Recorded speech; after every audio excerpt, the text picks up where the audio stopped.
watching my Islamic channel Fatima Quran Academy. بسمillahirrahmanirrahim.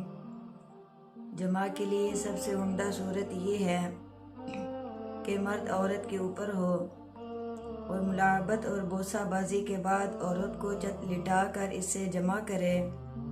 اسی وجہ سے عورت کو فراش کہتے ہیں. آپ صلی اللہ علیہ وسلم نے فرمایا الولد للفراش، یعنی لڑکا عورت کے لیے ہے. یہاں عورت کو فراش سے تعبیر کیا گیا اور یہ مرد کی عورت پر مکمل حاکمیت کو ثابت کرتا ہے، جیسے کہ ارشاد باری ہے کہ مرد عورتوں پر حاکم مقرر کیے گئے ہیں. اور اللہ تعالیٰ نے فرمایا وہ عورتیں تمہارے لیے لباس ہیں اور تم مرد ان کے لیے پوشش ہو. اور اس انداز میں جمع کرنے سے لباس کا معنی پورے طور پر صادق آتا ہے، اور اس لیے کہ مرد کا فراش اس کے لیے لباس ہے اور اسی طرح عورت کا لحاف اس کا لباس ہے.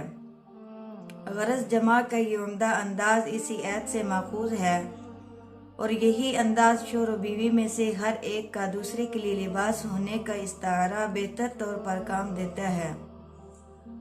اور اس میں ایک دوسرا پہلو بھی ہے، وہ یہ کہ جمع کے وقت عورت کبھی کبھی مرد سے بالکل چپٹ جاتی ہے.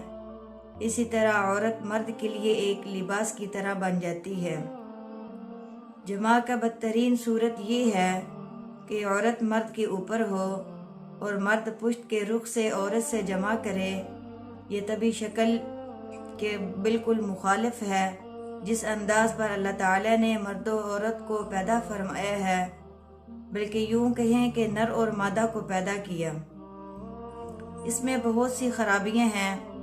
ان خرابیوں میں سے ایک خرابی یہ ہے کہ منی کا پوری طور سے اخراج دشوار ہوتا ہے، اور کبھی عضو مخصوص میں منی کا کچھ حصہ باقی رہ جاتا ہے جو متعفن ہو کر فاسد ہو جاتا ہے، جس سے جمع کرنے والا نقصان اٹھاتا ہے. اور کبھی کبھی یہ بھی ہوتا ہے کہ فرج کی رطوبت عضو تناسل میں بہہ کر چلی جاتی ہے. اسی طرح رحم کو پوری طرح سے منی کو قابو میں رکھنا اور روکنا مشکل ہوتا ہے، چنانچہ تخلیق میں دقت ہوتی ہے. نیز طبی اور شرعی طور پر اس کام کے لیے عورت مفعول ہے، تو جب فاعل بن جائے گی تو یہ طبیعت و شریعت دونوں کے خلاف ہوگا. اور اہل کتاب اپنی عورتوں سے جمع ان کے پہلو کے بل کنارے سے کیا کرتے تھے اور کہتے تھے یہ طریقہ جمع عورت کے لیے آسان ترین ہوگا. اللہ تعالیٰ آپ کا حامی و ناصر ہو. والسلام. Hey there. Subscribe to my channel. And also press this bell icon.